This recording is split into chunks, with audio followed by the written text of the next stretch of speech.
You were never anything more than a warm body I tolerated until something better came along. The words drifted through the crack in the great oak door, low and lazy and cruel, and Seraphine felt the bond that had tethered her to Cailan for 3 years snap somewhere deep beneath her ribs like a bowstring pulled past its breaking point. She pressed a hand flat against the cold stone wall to keep from folding to the floor.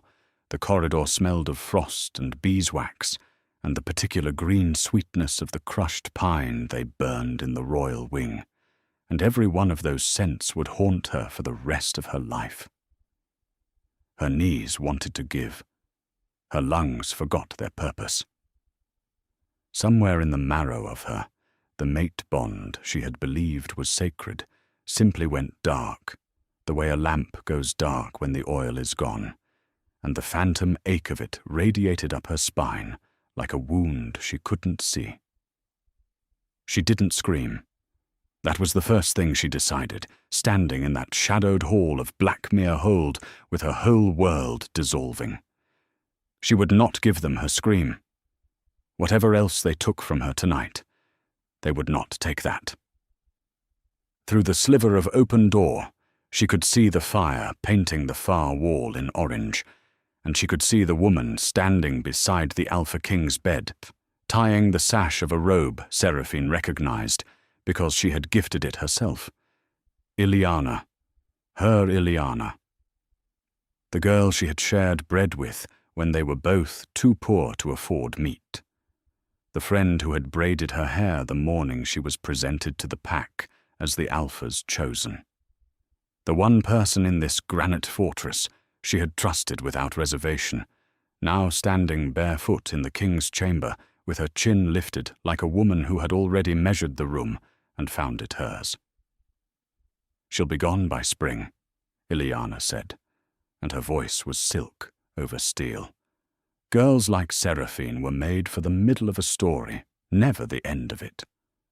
And Cailan laughed. That was the detail that finished her.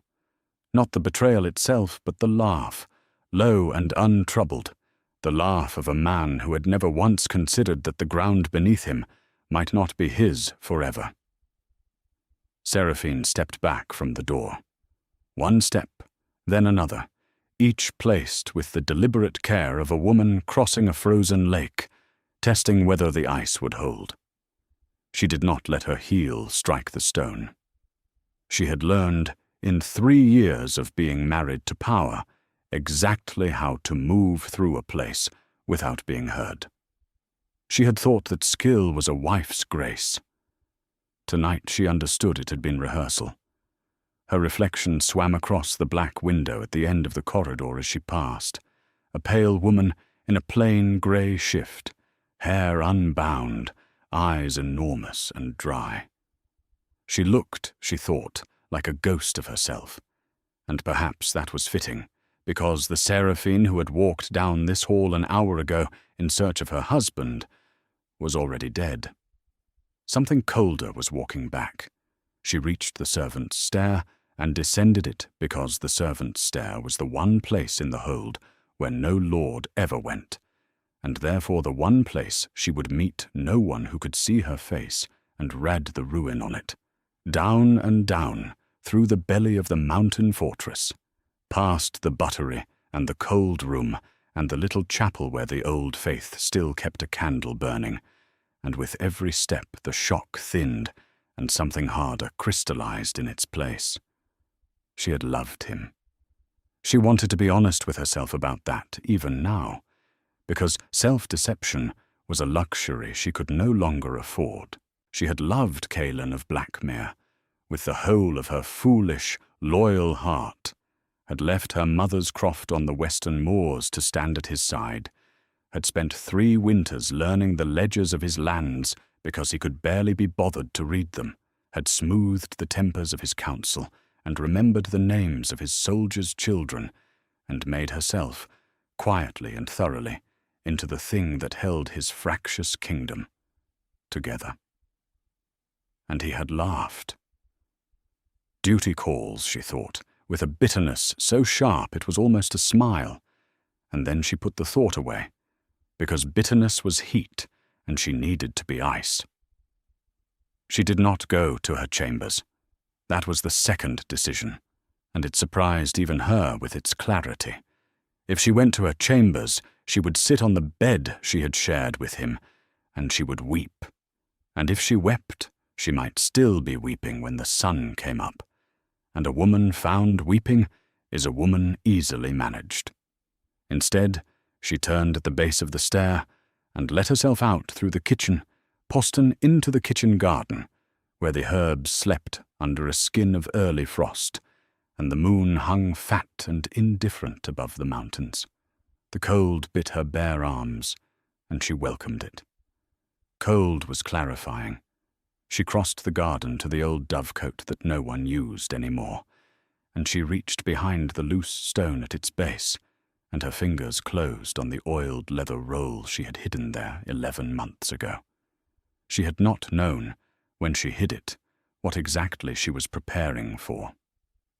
She had only felt, in the way that a body feels weather changing before the sky does, that the ground beneath her marriage was not as solid as everyone insisted. So she had begun, quietly, to make herself an exit. A little at a time. A coin skimmed here, a jewel sold discreetly through a travelling tinker there, letters written and never sent, arrangements sketched and left unspoken. She had told herself she was being morbid. She had told herself a loyal wife did not prepare to flee. But some deeper animal in her had known, and tonight that animal had been proven right, and Seraphine unrolled the leather in the moonlight and looked at everything the frightened, hopeful woman she used to be had left for her, and she whispered a thank you to that woman, and then she got to work. Inside the oiled roll was a purse of coin, heavier than anyone would have guessed. There was a letter of credit drawn on the counting house of Vareth, the free port on the southern coast, made out in a name that was not Seraphine of Blackmere, but Sarah Vaunt, a plain merchant's name for a plain merchant's life. There was a deed, small and unremarkable, to a warehouse on the Vareth waterfront that she had purchased the way she had learned to purchase everything in 3 years of running a kingdom's accounts through intermediaries who never met their principal. There were 2 sets of travel papers. There was a dagger, and there was a single sheet of vellum, older than the rest, that she had not looked at in months, and did not need to look at now, because she knew what it said.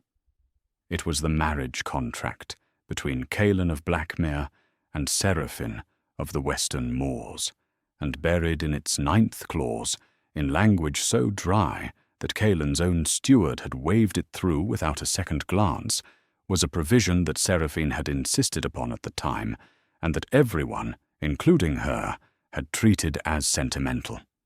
In the event that the marriage was dissolved by the Alpha's hand rather than the lady's, the lady would retain full and independent title to any and all commercial ventures established in her name during the term of the union, free of any claim by the Blackmere line.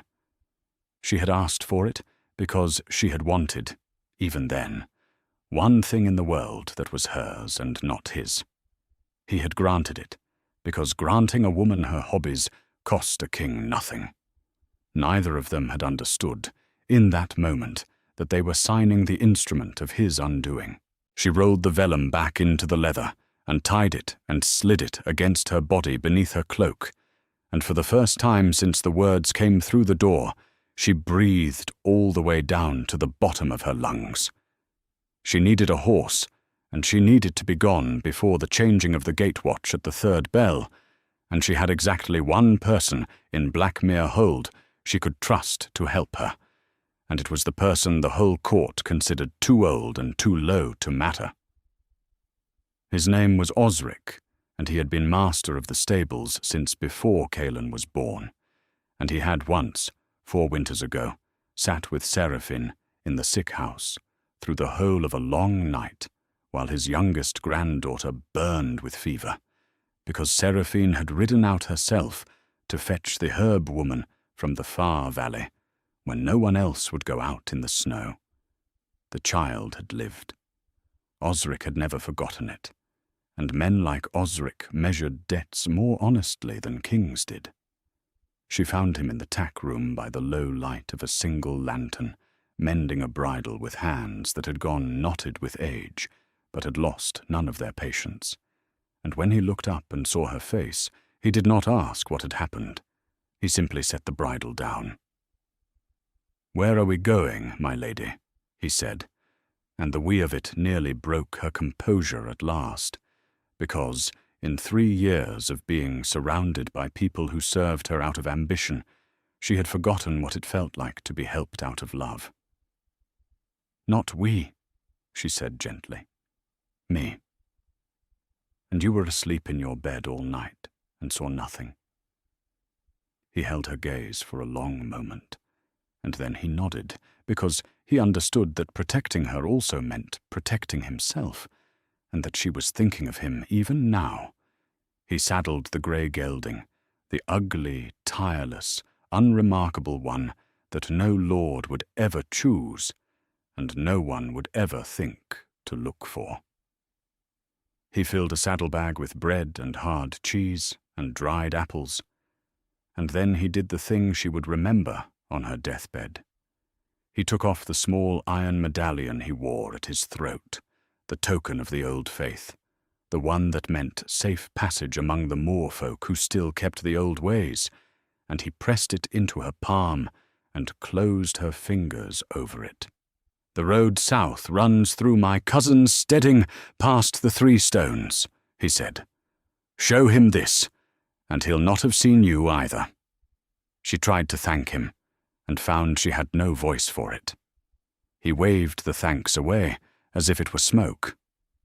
"You were the only one of them," he said, "who ever remembered we were people." And that was all. She led the grey out through the mews gate that Osric unlatched, into the sharp black cold of the mountain night, and she did not look back at the lit windows of the king's wing, because she knew that if she looked, she would see the 2 of them silhouetted there, and she needed to leave with her spine straight.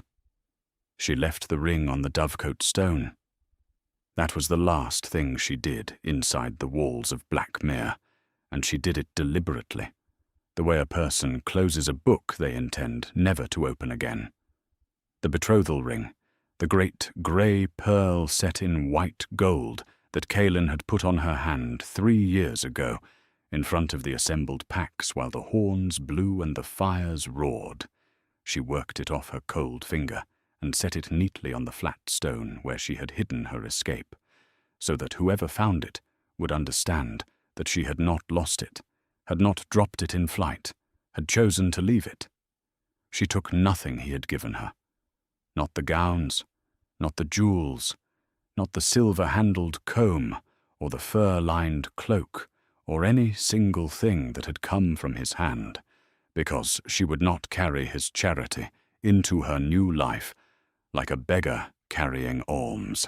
She took only what she had made or bought or earned herself, and she took her mother's iron medallion from Osric, and she took the clothes on her back, and she rode down the mountain in the last dark hours before dawn, with the frost silvering the mane of an ugly grey horse and the whole indifferent night wheeling overhead.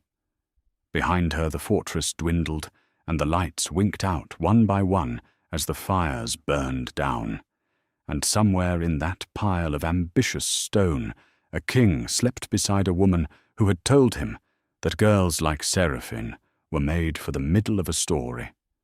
He would learn in time how badly he had misjudged where in the story he actually stood.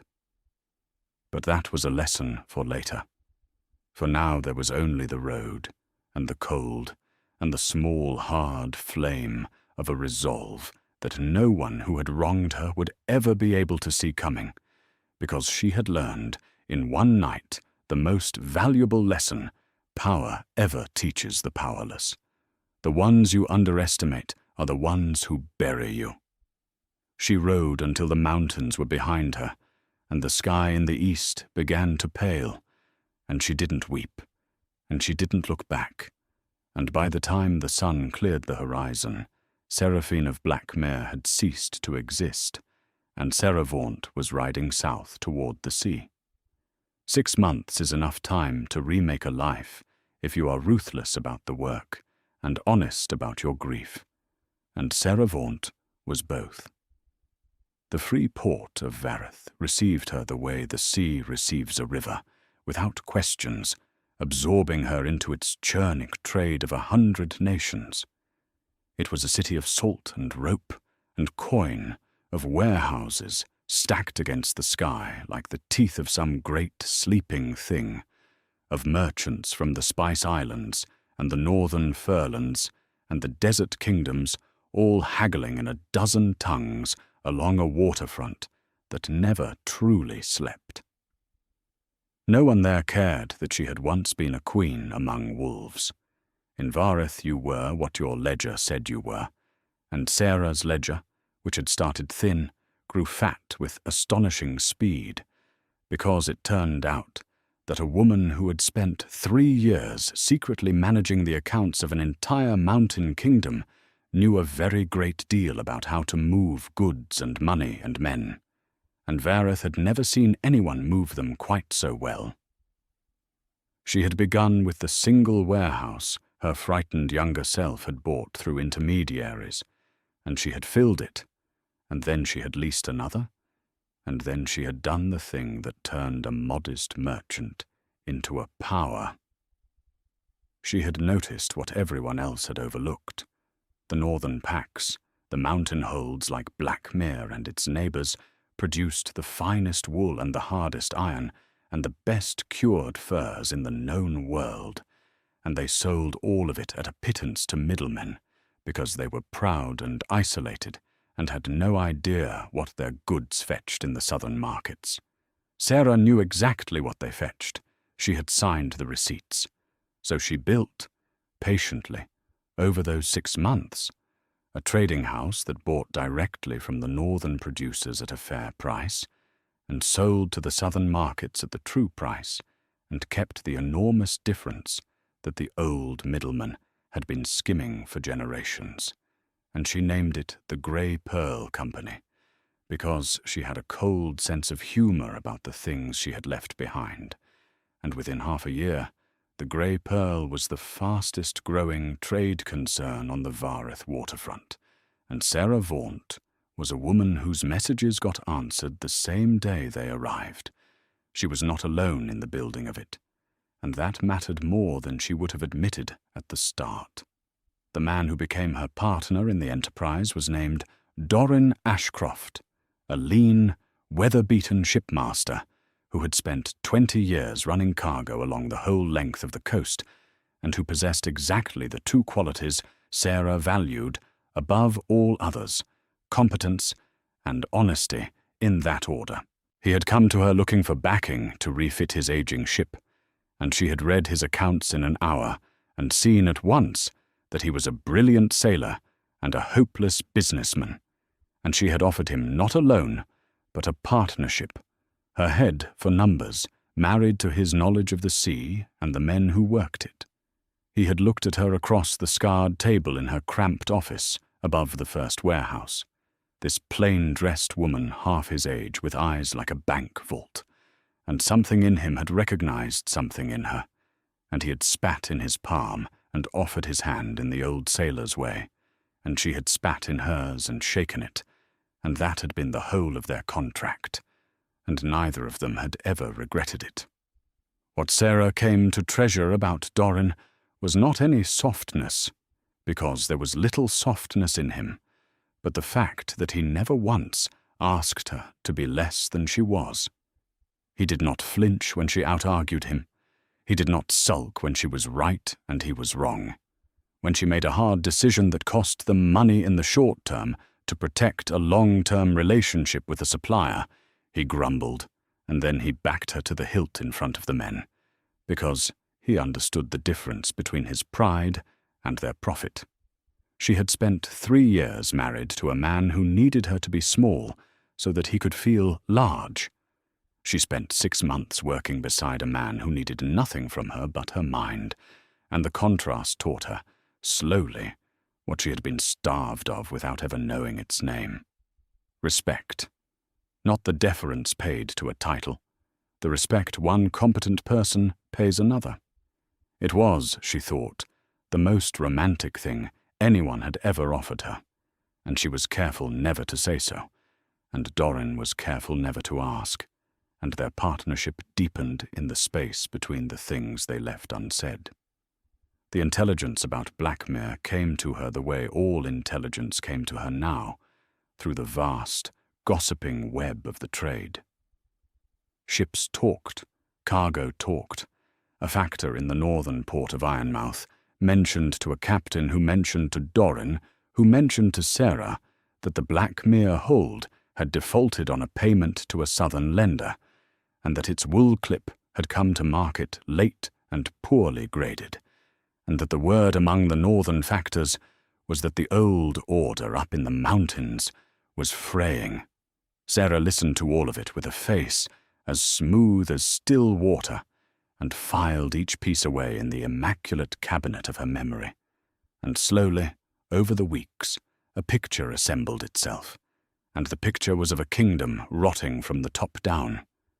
Kaelin, it seemed, had never truly understood how much of Blackmere's prosperity had rested on his wife's invisible labor, and now that she was gone, the ledgers had drifted into chaos, and the council had fractured, and the delicate web of alliances and favors that Seraphine had spent 3 years weaving had begun to come apart, thread by thread. And Ileana, elevated now to the place at his side, had proven to be exactly what Sarah had always privately suspected, a woman skilled at acquiring power and wholly incapable of exercising it, decorative and grasping, and utterly out of her depth, so that the court that had once run like a well-oiled mechanism now lurched from crisis to crisis, while its new lady spent its dwindling treasury on gowns and feasts and slights against her rivals. Sarah felt, hearing all this, none of the hot triumph she had expected. She felt instead a cold, clean clarity, the feeling of a mathematician watching a proof unfold exactly as she had predicted. She had not needed to lift a hand to ruin Kaelin. She had only needed to stop holding him up. Doran found her one evening on the warehouse roof, where she liked to stand and watch the ships come in through the harbour, mouth against the burning southern sunset, and he leaned on the parapet beside her and was quiet for a while in the way of a man working up to something. "You could crush them," he said finally, because he had pieced together more of her history than she had ever told him, being a clever man who noticed things. "The northern hold that's coming apart. Word is they'll be desperate for a southern trading partner before the year's out, and there's no house better placed to be it than ours, or worse placed than us to refuse it. You could name any terms you liked. You could buy the ground out from under them and let them starve on it." She was quiet for a long moment, watching a fat merchant cog drop its sails in the gold light. "I could," she agreed, "and I will not." He raised an eyebrow, not in objection, but in curiosity, and she gave him the truth, or as much of it as she gave anyone. "Cheap revenge is loud, and it feels wonderful for an afternoon, and then it curdles," she said. "I did not spend 6 months building something real in order to burn it down for the pleasure of watching a proud fool weep. When Blackmere comes to me, and it will come to me, I want it to come as a supplicant to a house it cannot do without. I want the reversal to be so complete that no one, least of all the man who laughed at me, will ever be able to pretend it was anything but earned. That takes patience. That takes letting the rope play out." Doran looked at her with something close to awe, and then he laughed, a low, respectful rumble. "Remind me never to cross you," he said. "You'd never see it coming," she answered, and she was only half joking. and they stood together on the roof and watched the ships come home, while 300 miles to the north, a kingdom that had thrown her away came slowly, inexorably apart at the seams she had once held together with her own 2 hands. The rot at Blackmere was worse than even the waterfront gossip suggested, and it wore a face that Calen was slow to recognize, because pride is a fog that thickens exactly where a man most needs to see. He had woken, in the first weeks after Seraphine vanished, to an inconvenience rather than a catastrophe.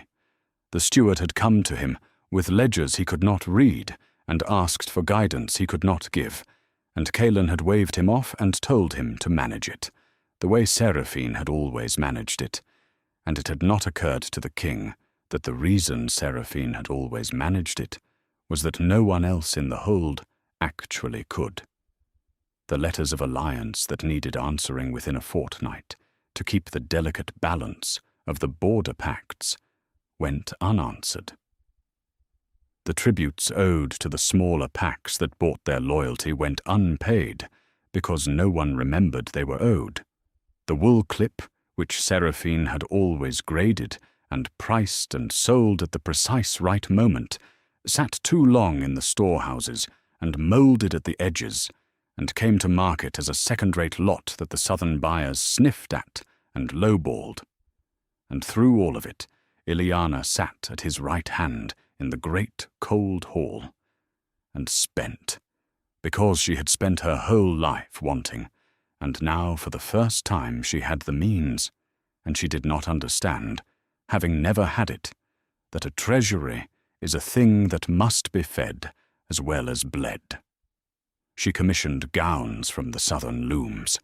She threw feasts to overawe the very lords whose tributes had gone unpaid, so that they left the tables full of Blackmere's wine, and empty of Blackmere's coin, and resentful on both counts.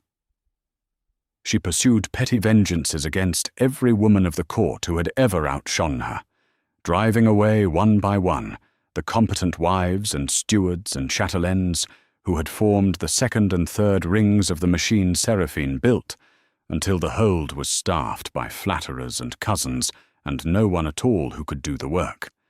Calen noticed the money before he noticed anything else, because money was the one language his kind of power still spoke fluently.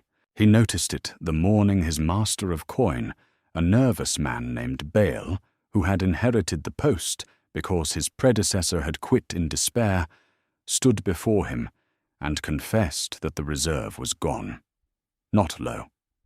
Gone. 3 years of careful surplus, the cushion that had let Blackmere weather bad winters and bad harvests, and the endless small emergencies of a mountain realm, spent down to nothing in half a year, and then some, so that the hold was now not merely poor, but in debt, owing coin to a southern lending house against the next year's wool clip that had already, this year, come in short and spoiled. Calen stared at the little man, and felt, for the first time, a thin, cold thread of true fear worm its way beneath his certainty. "How?" he said, and Ball, who was braver than he looked, laid it out, the unpaid tributes, and the alienated allies, and the feasts and the gowns and the spoiled wool and the vanished expertise, and with every item Calen's face grew stonier, and when Bale was finished, the king said nothing for a long time. Then he said quietly, "The Lady Seraphine used to handle this." And Bale, who had served under Seraphine, and had loved her the way the whole working spine of the hold had loved her, said the thing that no one had dared say aloud in 6 months. "Yes, Your Majesty." She did. She handled all of it. I don't think anyone quite understood how much of it there was, until it stopped being handled. Calen dismissed him and sat alone in his cold hall, with the truth beginning, at last, to bleed through the fog.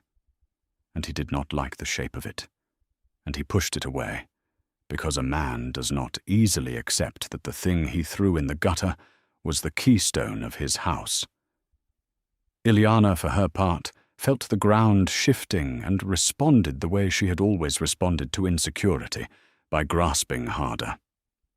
She had won, hadn't she?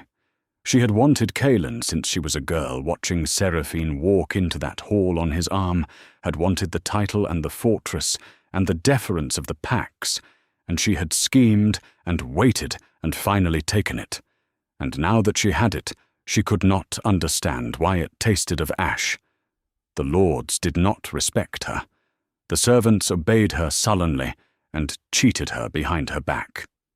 Kaelin, who had been so ardent when she was the forbidden thing, grew colder and more distant with every passing week, retreating into his own black moods and looking at her. Sometimes, with an expression she could not name and did not like, an expression that was almost like a man doing arithmetic and disliking the sum. She lashed out at the servants, and it made things worse. She demanded feasts to prove her status, and it emptied the coffers faster. She could not do the work of running the hold because she had never learned it, and there was no longer anyone to teach her, and she was too proud to admit she didn't know how. So she pretended the work didn't matter, and the work, being real, took its revenge on her pretense. She had told Kaelin that girls like Seraphine were made for the middle of a story. She was beginning, in the long, cold nights of that failing winter, to suspect that she had badly misjudged whose story this was. And she hated the suspicion, and she buried it. And she spent more. The blow that finally cracked Kaelin's fog came from the border, where the neglected alliances had curdled into something dangerous. There was a pack to the east, the Kharnsuld, ruled by a hard, patient wolf named Vaska, who had spent years quietly resenting Blackmere's dominance of the mountain trade routes. And Vaska had noticed, the way predators notice, that his old rival had gone weak. The tributes that had bought the loyalty of the small packs between Blackmere and Kharnsuld had gone unpaid, and Vaska had simply stepped into the vacuum, paying those tributes himself, so that one by one, the buffer packs that had looked to Blackmere for a generation began to look east instead. Kaelin woke one morning to the news that 3 of his border villages had sworn to Kharnsuld, not by conquest, but by defection, because Blackmere had stopped feeding them, and Vaska had started, and that the trade road that was the lifeblood of the hold's remaining commerce now ran, for a crucial stretch, through territory that answered to his enemy. It was a catastrophe, assembled entirely from small neglects, each one individually trivial, each one the kind of thing Seraphine had handled without his ever knowing it needed handling, and now they had accumulated into a wall he could not climb. He raged. He summoned his war council and spoke of marching on the defected villages, and his war council, what remained of it, looked at the empty treasury and the disaffected lords and the spoiled harvest, and did not meet his eyes, because everyone in the room except the king understood that Blackmere could no longer afford a war. And in the silence, after his rage burned out, Kaelin sat down heavily in the great carved chair his father had died in, and he understood, finally and completely, that he was ruined, and that he had ruined himself, and that the only person who had ever known how to save him was a woman he had called a warm body and laughed at while she stood weeping in the dark outside his door. He did not know she had heard him. That was the small mercy the universe had left him, and it was no mercy at all, because his shame in that moment was for the words themselves and not yet for their audience. He would learn about the audience later, and it would be worse. For now he sat in his cold hall and did the thing that proud men do only when every other door has slammed. He began to look for help, and every road he traced led south, to the sea, to the free port of Vareth, where the trade was thickest and the coin ran deepest, and specifically to the one trading house that everyone in the north was suddenly talking about, the Grey Pearl Company, which had appeared from nowhere in half a year, and now controlled a startling share of the very northern trade that Blackmere depended on. The name meant nothing to him. Grey Pearl. He thought dimly that it was a strange name for a merchant house, and he did not let the thought go anywhere, because he was a man in a burning building looking for water, and did not have the luxury of noticing the color of the bucket. His steward told him that the Grey Pearl was known to buy northern goods at fair prices, and to extend credit to northern holds against future clips, and that if any house in Vareth might be persuaded to save Blackmere from its southern creditors, it was this one. And so Calen of Blackmere, who had never in his life asked anyone for anything, made ready to travel south as a supplicant to a merchant, and he told himself it was temporary, and he told himself he would repay it and reclaim his strength, and he did not know that he was riding toward the woman he had thrown away, and that she was waiting. The letter reached Serah on a bright, cold morning with the harbour full of sails, and she knew the seal before she broke it, the black wolf's head of Blackmere pressed into grey wax, and she held it for a long moment in the light from her office window, and felt her own pulse in her throat, and then she broke it and read it with the same still face she brought to every negotiation. It was not from Calen directly. It was from his steward, a careful, formal thing that never once used the word desperate and reeked of desperation from every line, proposing that his master, a great lord of the northern mountains, might do the Grey Pearl Company the honor of an audience, with a view to establishing a trading relationship of mutual benefit, and requesting, with as much dignity as its situation allowed, an extension of credit against the security of the hold's future production. Sarah read it twice, then she set it down on the scarred table, and looked out the window at the ships, and she was surprised to find that her hands were perfectly steady. She had imagined this moment 100 times over 6 months, in the small dark hours when the grief still had teeth, and in her imaginings she had felt a savage joy. She felt no joy now. She felt something quieter and far more dangerous. She felt ready. She called for Doran, and she showed him the letter, and he read it, and let out a low whistle, and looked at her with a question in his weathered face, and she answered the question before he asked it. "Write back," she said. "Grant the audience. Do not use my name. Sign it from the house. Let him come all the way here, believing he is dealing with a stranger." Doran studied her. "You're sure?" he said, not because he doubted her, but because he was the kind of man who checked the moorings before a storm. Sarah looked at the black wolf's head in the grey wax, the sigil she had worn on her own breast for 3 years, the mark of a house that had eaten her whole and spat out her bones, and she smiled. And it was not a warm smile, but it was not a cruel one either. It was the smile of a woman who has done the arithmetic and knows the sum. "I have never been more sure of anything in my life," she said. He built the gallows. Let him come and see who bought the lumber. Calen of Blackmere came to Vareth in the last hard week of winter, and the city did to him what the city did to all the proud men who came down out of their mountains, which was to make him feel, for the first time in his life, small. He rode in through the landward gate, expecting the deference his sigil had always commanded, and instead the harbour guards glanced at his wolf's head and waved him through with the bored efficiency of men who had seen 1,000 petty lords, and the crowds of the waterfront did not part for him, and the din of 100 tongues, haggling over 1,000 cargoes, rolled over him and swallowed him whole. He had brought only a small retinue, because, A large one would have advertised a strength he no longer had, and cost coin he no longer possessed, and the smallness of it shamed him in that vast churning city where wealth was measured in whole fleets.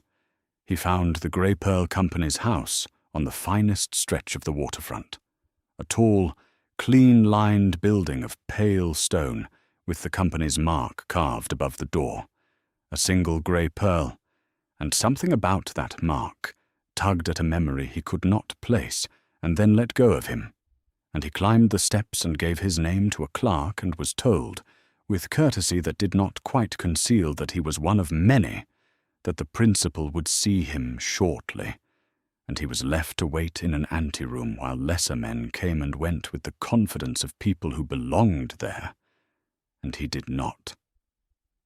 He waited longer than a king should wait. He understood that he was being made to wait, and he swallowed it, because he had no choice, and the swallowing of it was the most bitter thing he had done in 20 years, and he did not yet know that it was only the appetizer. When at last the clerk returned, and led him up a broad stair and down a corridor hung with charts of coasts he had never seen, Cailan composed his face into the mask of a man doing another man a favour by accepting his help, which was the only posture his pride could still manage, and the clerk opened a door onto a large, spare, sunlit room with tall windows that looked out over the whole bright sweep of the harbour, and there was a great desk of dark wood, and a high-backed chair behind it, turned away toward the window, and a figure seated in it. And Cailan strode in with his rehearsed greeting already in his mouth. "You are the principal of this house," he said, to the back of the chair, in the voice he used to command rooms. "I am Cailan, Alpha of Blackmere, and I have come to discuss terms that will profit us both." For a moment nothing happened. The light poured in off the water. Somewhere below a ship's bell rang, and then the chair turned, slowly, with the unhurried grace of a thing that had waited a long time for exactly this, and Seraphine looked up at him from behind the desk of the house she had built out of the wreckage of the life he had thrown away, and she said nothing at all, and she watched the colour drain from his face as the world he thought he understood collapsed silently around his ears. He did not speak for the length of 10 heartbeats. Sarah counted them, because she had learned long ago to count in the silences where other people panicked, and she watched each one cross his face, the recognition, the disbelief, the frantic recalculation, the dawning comprehension of exactly how completely he had walked into this. He had aged in 6 months. There was grey at his temples that had not been there, and lines around his mouth carved by worry, and his fine clothes were fine, but not new, and he looked, standing there in the pouring winter light, like a man who had believed himself the hunter right up until the moment the ground gave way beneath the pit he had dug. "Seraphine," he said at last, and her name came out of him, cracked and disbelieving, the voice of a man reading a sentence in a language he had thought was dead. "You," she corrected him gently, "will address me as the principal of this house, or as Mistress Vaunt. And you will sit down, because you are here on business, and I am a busy woman." She did not raise her voice. She had learned, watching him rule for 3 years, that the men who shouted were the men who had already lost control, and that true power spoke quietly and made the whole room lean in to hear it. He did not sit. He stood there swaying slightly, and she saw the pride fighting the ruin in him, and she waited, and at last the ruin won, as it always did, and he lowered himself into the chair across the desk from her, like a man twice his age. "I did not know," he said. "The name, the house. I did not know it was you." "No," she agreed. "You didn't. That was the point. You have never known what I was until it was too late to keep it. You called me a warm body you tolerated until something better came along." His head jerked up, and she saw the moment the second catastrophe landed, the understanding that she had heard him, that she had been standing at the door, that his cruelest private words had had an audience all along, and she watched him understand that there was no version of the last 6 months in which he came out anything but the villain and the fool. "You were there," he whispered. "I was there," she said. "I heard all of it. I heard her tell you I was made for the middle of a story. And then I got up before dawn, and I left, and I built the ending myself." He tried then the only strategies he had ever known, and she let him try them, because she wanted him to exhaust everyone and understand that none of them worked anymore, the way you let a fever burn through so the body can be done with it. He tried command first, drawing himself up and telling her, with the reflexive authority of a lifetime, that she was his wife, and that her place was at Blackmere, and that this whole enterprise, by the laws of the Pax, belonged rightfully to her husband, and therefore to him, and that she would return with him and set his hold to rights. Sarah let him finish, and then she reached into a drawer of the desk and laid a single sheet of vellum on the polished wood between them, and she watched him recognize it, the marriage contract, his own steward's careless seal at the bottom, and she watched him remember, too late, the 9th clause he had waved through as a sentimental indulgence. "You dissolved this marriage by your own hand the night you took her to your bed," she said, "and under the 9th clause, which you granted me and never read, every venture in my name is mine alone, free of any claim by the Blackmere line, in perpetuity. That command does not work on me anymore, Kaelin. None of your commands do. You spent them all." He stared at the vellum, and she saw the legal wall of it close around him, and then he tried the second strategy, which was fury, because fury had always cowed the weak and frightened the strong into concessions, and he surged up out of the chair and slammed his fist on her desk and roared that she was a traitor and a thief who had stolen the knowledge of his hold to enrich herself, that everything she had built was built on secrets she had no right to. Sarah did not flinch. She had faced down worse than a broke king's temper. She let the echo of his shout die in the sunlit room, and then she said, very quietly, "Sit down, or I will have you removed, and the whole waterfront will watch the Alpha of Blackmere thrown out of a merchant's counting-house by 2 dockhands. Choose." And he looked at the door, and he understood that she meant it, and that in this city his sigil meant nothing, and her word meant everything, and the fury went out of him like water out of a cracked jug. And he sat. When he had sat, and when the silence had done its work on him, she told him the truth of his situation, plainly, without gloating, because the plainness was crueler than any gloating could have been. "Let me tell you what you have," she said, "since no one at Blackmere seems able to. You have a treasury that is empty and past empty, in debt to the Hallows lending house, against a wool clip that came in short and spoiled because no one graded it in time.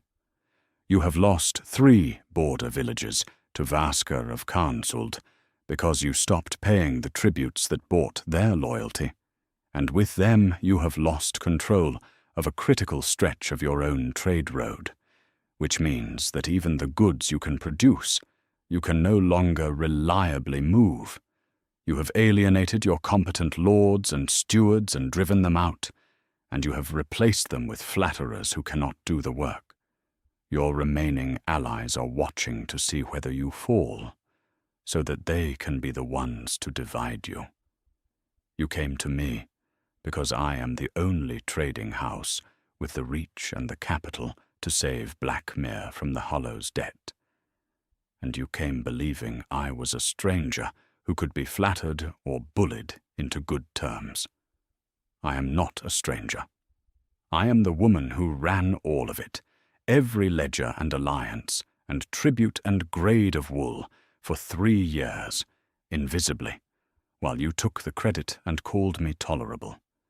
I know precisely what your hold is worth, because I built the worth of it, and I know precisely how little you have left to bargain with, because I have been counting it from the day I walked out your gate. She watched him absorb it, item by item, the whole architecture of his ruin, laid out by the only person alive who understood every beam of it, and she saw the last of his pride crumble into something raw and more human, and for the first time in 3 years, she saw Calen of Blackmere afraid. "Then you have me," he said finally, and his voice was low and stripped of everything, and almost dignified in its defeat. "You have me exactly where you want me. So take it. Take the terms. Ruin me the way I ruined you.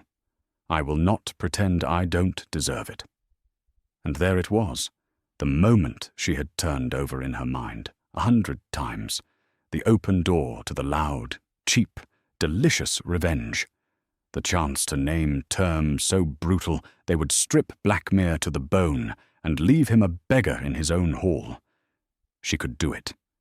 He had handed her the knife and bared his throat, and Sarah looked at him across the desk, this man she had loved and married, and served and been discarded by, this proud fool who had thrown away a kingdom because a scheming woman told him he deserved something better. And she felt the old grief move in her one last time, and then she felt it settle, finally, into peace, because she understood in that moment that she didn't want his ruin. Ruin was what small people reached for. She had stopped being small the night she rode down the mountain. "No," she said, and she watched confusion cross his face. "I am not going to ruin you, Calen. I am going to do something you will find much harder to bear. I am going to save Blackmere on my terms, and I am going to do it so well that everyone in the north will know it was me who did it, and you will spend the rest of your life ruling a hold that only stands because the woman you called a warm body chose to let it stand. That is the revenge, not your destruction, your understanding." The terms she laid out over the next hour were not cruel, and that was what made them devastating, because a cruel man can nurse a grievance against cruelty forever. But there is no defense against fairness delivered by the person you wronged. The Grey Pearl Company would buy out the Hallows debt in full and hold it itself, at a rate of interest so reasonable that Calen flinched to hear it, because he had braced for extortion and been handed mercy, and mercy from her was a weight he did not know how to carry. In exchange, the Grey Pearl would become the sole trading agent for all of Blackmere's production, wool and iron and furs, sold into the southern markets at the true prices that Sarah knew, and Calen never had, with the hold receiving a fair share, and the company its commission, so that within 2 seasons Blackmere would be solvent again, and within 2 years prosperous, richer than it had been, even at its height, because, for the first time in its history, its goods would be sold for what they were actually worth. But the terms went further than trade, and this was where Sarah showed the full reach of the mind he had never valued. The Grey Pearl would place its own factor at Blackmere, a competent man or woman of Sarah's choosing, to oversee the grading, and the accounts and the tributes, and Calen would restore the alliances she named, and pay the tributes she specified, on the schedule she set, because a trading partner does not lend its capital to a hold that cannot keep its own borders. She made him understand without ever saying it aloud, going to run Blackmere again. Not from within its walls, not as its lady, not on his arm, but from a sunlit office 300 miles away, through the leverage of debt and trade, more completely and more visibly than she ever had as his wife. And there was nothing he could do but agree, because the alternative was the Hallows House, and the loss of the trade road, and the slow death of everything his line had built. He signed. She watched him sign, the great black wolf's head pressed into wax beside her single grey pearl, and she felt no triumph and no grief, only the clean, cold satisfaction of a proof completed. There was one more piece, and it walked into the story on its own, because Sarah had learned that the greater dangers rarely announce themselves, and often reveal themselves too late.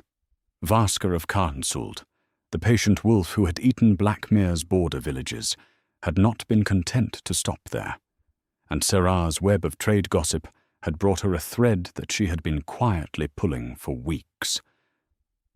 Vaska had been in correspondence with the Hallows lending house.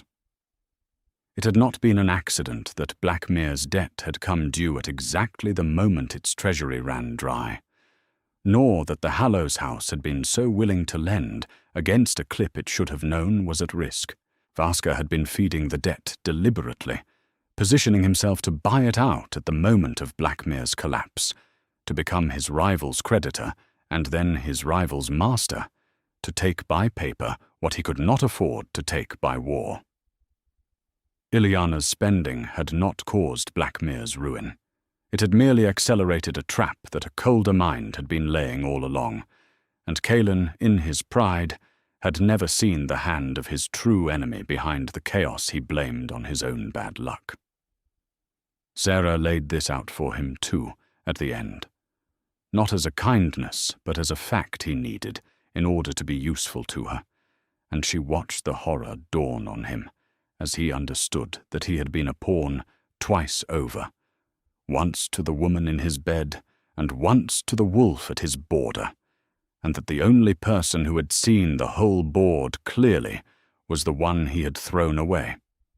"Vaska moves against you in the spring," she said, "when he expects you bankrupt and friendless. He will find you neither, because you now have a creditor of your own, and your creditor has plans for Vaska of Carnsuld. But understand this. I am not saving you. I am protecting my investment. You have become, Calen, an asset in my ledger, and I take very good care of my assets. That is all you are to me now. It is more than you ever were to yourself." Ileana did not come to Vareth. She learned of it, as the humiliated always learn of things, second-hand and too late, when Calen returned to Blackmere a changed and diminished man, and she felt the change in him the moment he crossed the threshold, the way a house feels a load shift. He would not tell her at first the terms of the salvation he had brought back, and she pieced it together from the arrival of the grey pearl factor, a brisk, unsmiling woman named Halloran, who took over the accounts and the storehouses and the tribute rolls with a competence that made plain, every single day, exactly what the hold had been missing, and who answered not to Ileana, and not even truly to Calen, but to a name that Ileana heard whispered among the servants, with something like awe. The grey pearl, Mistress Vaunt. And then, one grey afternoon, Ileana overheard old Osric the stablemaster, who had grown suddenly and mysteriously cheerful in recent weeks, humming to himself as he worked, and she heard one of the kitchen women ask him what had put him in such a mood, and she heard him answer, with a private satisfaction he did not trouble to hide, that he had always known the grey horse would find its way home. And Ileana, who was not stupid, only shallow, felt the whole terrible shape of it assemble in her mind at once, the vanished wife who had left before dawn, the trading house risen from nowhere, the grey pearl on the seal, the name Vaunt, and she understood that the woman she had dismissed as made for the middle of a story had walked out into the world and written herself an ending that now owned the very ground beneath Ileana's feet, and she went up to the cold chamber that had once been Seraphine's, and she sat down on the floor, and she didn't spend that night or any night after, because there was, at last, nothing left to buy that could fill the hole where her victory should have been. Caelin's remorse, when it fully came, was a private and useless thing, and Sarah never saw it, and would not have been moved by it if she had, because remorse that arrives only after the reckoning is not repentance, it is merely the pain of consequences, and she had stopped confusing the two. But it lived in him, in the long nights of that recovering winter, as he walked the corridors of a hold that ran once more like a well-made machine, and understood with every smoothly graded wool bale, and every promptly paid tribute, and every restored alliance exactly what he had thrown away, and understood, worse, that it had not been a warm body or a tolerable convenience, but a mind and a will and a loyalty greater than his own, a woman who had loved him enough to hold his whole world together with her invisible hands, while he looked past her at something shinier. He had traded the keystone for the ornament, and the arch had fallen, and the only thing holding the rubble together now was the keystone's charity, delivered from 300 miles away by a woman who would never again let him close enough to disappoint her. He tried once to write to her, a letter that was half an apology and half a plea, and he got as far as the salutation, and then sat for an hour, unable to find a single word that would not shame him further, and in the end he burned it because he understood, dimly, that Seraphine had moved into a country he could not follow her to, a country called self-worth, and that there was no road from where he stood back to where she now lived. The one thing he never understood, and never would, was that she had already forgiven him. Not for his sake, for hers. She had let the grievance go the way she had let the grey pearl ring lie on the cold dovecote stone, deliberately, without a backward glance, because a woman carrying a kingdom's worth of grudges has no hands free to build with, and Sarah Vaunt intended to build for the rest of her long life. Spring came to Vareth the way it always came, in a riot of sails and green light, and the smell of tar warming on the docks, and Vaska of Carnsult learned that winter what it cost to reach for a thing the grey pearl had claimed, and the lesson emptied his own treasury into Sarah's, and taught the whole north whose favour was worth having. Blackmere grew rich again, richer than it had ever been, and every coin of that prosperity passed first through the ledgers of the woman its king had called a warm body, and the north remembered, the way the north always remembers, exactly who had raised it up. She stood on her warehouse roof one evening as the ships came home against the burning sky, and Doran came and leaned on the parapet beside her, and neither of them spoke, because they had reached the place past which words were only clutter. She had built a life out of the wreckage of the one that was taken from her, and she had built it not on revenge, but on the far harder foundation of her own worth, and it would stand long after the men who doubted her were dust. So remember this: wherever you are standing tonight in the ruins of something you thought was solid, the people who call you tolerable, who cast you as the middle of their story, who laugh in the dark, believing the ground is theirs forever, are telling you only what they see, and what they see is not what you are. Walk out before dawn. Take only what is yours. Build the ending yourself. And when they come, at last, as supplicants to the house you raised from their contempt, let them find you steady and generous, and utterly beyond their reach